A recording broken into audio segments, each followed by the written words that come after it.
बिस्मिल्लाहिर्रहमानिर्रहीम।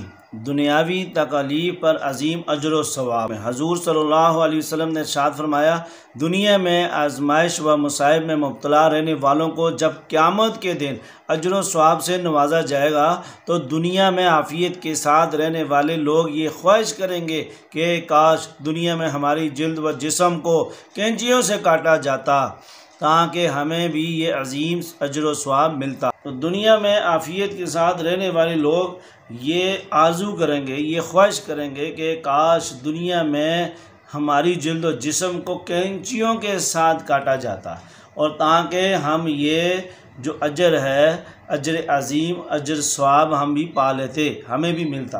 तो ये दुनिया के अंदर टिप और टाप की मुख्तसर ज़िंदगी की है। जो लोग दुनिया के अंदर मुशक्क़त के साथ, तकलीफ़ों के साथ, मुसीबतों के साथ, रिज़्क़ हलाल कमाने के साथ और दुनिया गुजारते हैं, अल्लाह ताला ने उनके लिए ये अजर रखा है। ये तिर्मिज़ी शरीफ की हदीस है।